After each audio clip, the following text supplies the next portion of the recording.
we are here, legendary Church Street Gym, downtown Manhattan. We got the gloves on. It's me, it's Chris Algieri. We're gonna talk about a big fight in the lightweight division. Gervonta Tank Davis taking on Lamont Roach. Lamont Roach is coming up from 130. The big question in this fight, as always with Tank Davis, is when will he find the chin of Lamont Roach? Can he find the chin? Can he keep this KO streak going? I think it's a sneaky good fight at lightweight.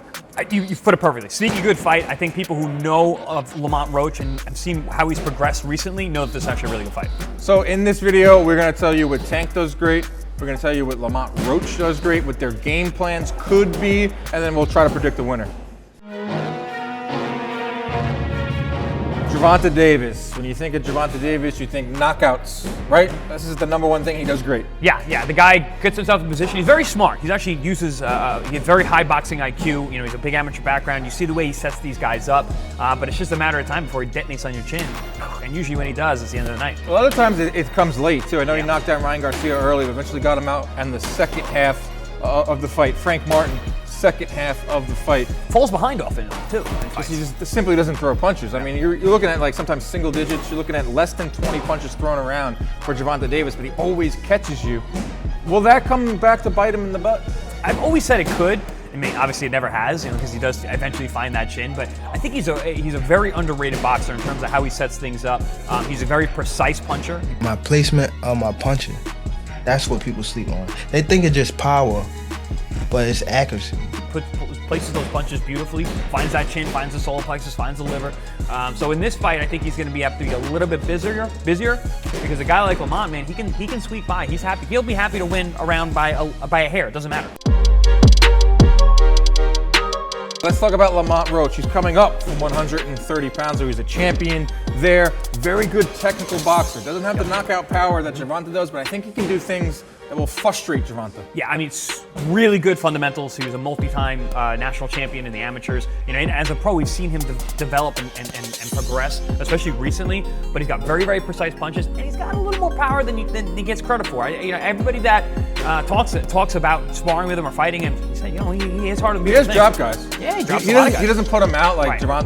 Gervonta. He doesn't have a highlight reel knockouts on YouTube, but he does put guys on the canvas. Yeah, and he hurts most guys that he fights. So, and we've interviewed him before, and he's talked about that. So, respectable power, but man, it's the precision punching for me.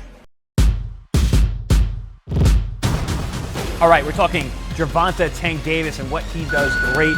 Obviously, we spoke about his power, but it's how he sets it up. Tank is such a good name because it's like a tank. It gets itself into position kind of slowly, but once it's there, it unloads heavy artillery. And that's what Gervonta does really well. So he's one of those guys. He'll be right in front of you, and he's hard to hit. He's got very good defense. You know, he's got that little slide or fight from a high guard. But regardless, he's making you miss, and he's looking at openings, and he's seeing where he can see the shot, and then he takes it. And it's usually with that big left hand. He gets himself in position and throws that overhand left, kind of like we saw in the Frank Martin fight. Excuse me. So that was the positioning battle. He got in the right position and landed that big left hand, knocked him out along the ropes. Look for Gervonta to do the same thing once again. With Tank, we know about the power, Chris, but an underrated aspect of his game is his defense. Yeah. And when you throw 20 punches around, you should be a really good defender because you're not leaving yourself open and you can really concentrate on not getting hit. You know, we really saw that in the Ryan Garcia fight. He didn't get hit much at all in that fight. Ryan has big power. He understood that. That big left hook of Ryan Garcia is his #1 weapon. Gervonta didn't hit many of those at all in that fight. He stays very, he's short for the weight class and he's very compact. That's why his name's Tank. But he's very good at going underneath those shots. So that hook that comes over the top, he'll come over underneath that. That's when we saw him drop Ryan Garcia. He went underneath the hook and then came back with his own big left hook that landed on the chin at first, and then later on he got him to the body. And his ability to just kind of roll and slide and field those shots and stay underneath is really, really good. He has excellent awareness. I will say though, in the last couple of fights, he has been getting a little marked up. Like a little charry, but I'm okay. It come with the sport.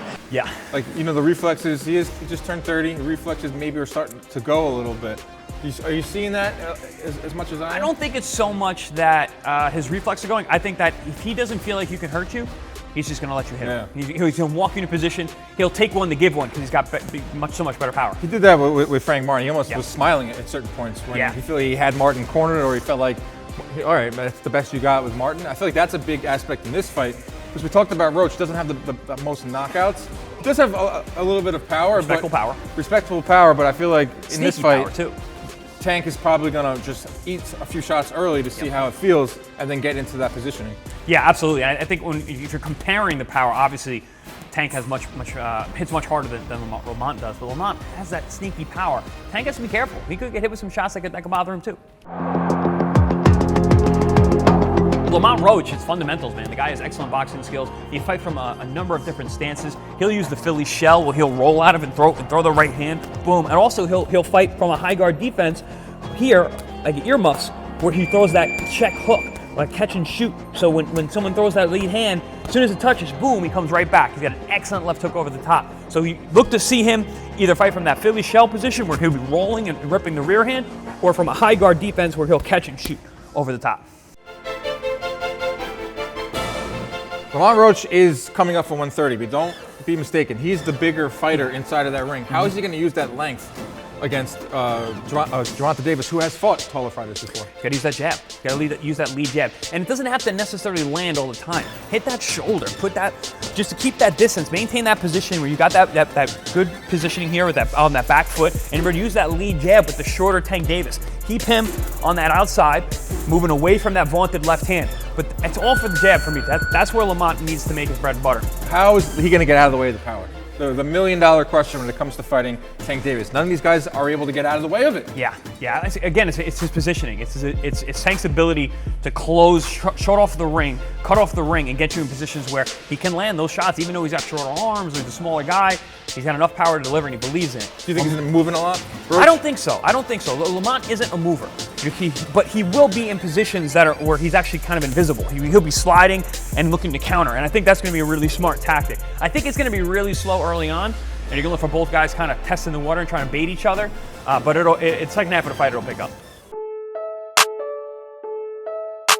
All right, Chris, I kind of have an idea how this fight's going to play out, because we've seen enough Gervonta Davis fights. Yeah. We almost have a blueprint. Yep. He's going to start slow. He's going to throw 15 punches in the first round. He's going to gradually build it up. He's going to get the attention of Lamont Roach. Lamont Roach may land some stuff on Gervonta Davis, but it comes down to when does Tank find Roach in this fight, and that's why people tune in to watch Gervonta Davis fight. Yes, and I think I agree with you. I think in the beginning it's actually going to be a pretty slow fight. I think both guys are going to be really testing the water, but I see Lamont banking a lot of those rounds early on. I think he's going to do just enough to edge each of those rounds moving up. But then as Tank picks up the pressure and keeps hitting and getting him to positions where he wants him, he's going to be unload that big power, and it's going to pay off. Now with Roach, is he going to be able to demonstrably win rounds? He doesn't have to. He can squeak by in this fight. We saw with Frank Martin is I was giving Tank some rounds early, and just off of him coming forward. Right. Like if Tank is not throwing, if he's throwing 15 to 20 punches around and say he's landing 3 or 4, but if he's giving off the impression that he's coming forward, stalking, like he did against Frank Martin, like he does often, he's going to win rounds that way. We see that often. So how is Roach going to steal those off of? That's the thing. How is Roach going to steal those rounds where Tank is not throwing a lot of punches? It's going to come down to his precision punching. He's not going to throw a ton of punches either. You don't want to open up too much, give yourself too many openings for Tank to take. So for Lamont, I think he's got to be super precise with those shots. Make sure that they're visible, the eye-catching shots, popping the head back, straight by into the body. But is he going to open up? When Ryan Garcia opened up, Ryan Garcia came out of that fight like a bat out of hell. Yep. And what did he do? Second round, he's staring up at the lights. Yep. So, and then he started to again later on. He got caught and he got knocked out. So like that's just why it's so hard to beat Tank, because I think that Lamont Roach has to bank rounds early, and get some sweeping momentum and put a lot of pressure on Tank in those late rounds where he has to get the knockout. But if he opens himself up, Roach, he's going to get countered because Gervonta Davis is probably the best counterpuncher in boxing alongside Canelo Alvarez and some others. Yeah, agreed. But again, it's going to be about positioning. So what would you do? I would stay long. Stay long. You mentioned that Lamont's the bigger guy. He is. He has a good jab. He's got a sharp jab. I think staying long, counterpunching anything that Tank does is going to be the key. Prediction time. Can Lamont Roach pull off this upset? It was probably one of the biggest upsets in recent memory. Everyone is pulling, I don't say pulling for Tank. Everyone will be betting on Tank come fight night. He's the favorite for sure. I think he eventually will get Lamont. I like Lamont. I really like what he's been doing. I've seen his progression. But I think at this weight class and with the experience of Tank and what we're getting so used to with Tank, I'm going Tank. Early or late? Because late. A lot of his knockouts come late. I mean, he told me 8th round. It's Frank Martin. Right. Saw him at CVS, and he told me 8th round. So I don't know. Like this time, he said in the press conference, I think he said 9th round. So like, it's just what Tank is. Like it takes him a little bit to wake up. Even at press conferences, it takes him a little bit to wake up. He shows up and he's just like whatever. Yeah. Then he gets going. That's pretty much how he fights. So I think late stoppage is a really safe bet here. That would be the safe bet, I think. Even though Lamont has shown a very good chin and he's got fantastic defense, I do think Lamont is going to win a lot of rounds early on. I think he's going to look really sharp. He's going to look really good. I think the world's going to see how good he really is. But ultimately, I think he's going to succumb to the power. It's a high wire act when you're watching Gervonta Davis. Watch it on ppv.com along with us. See if Tank can keep that KO streak going. March 1st, the most explosive man in boxing returns. Mamma mia! The legend of Gervonta Tank Davis! In his path stands fellow world champ Lamont the Reaper Roach, looking to step in and take out the Tank. That power is deadly! We coming. It's Tank versus Roach, Saturday, March 1st, live on PBC pay-per-view. Streaming live on ppv.com. Order now.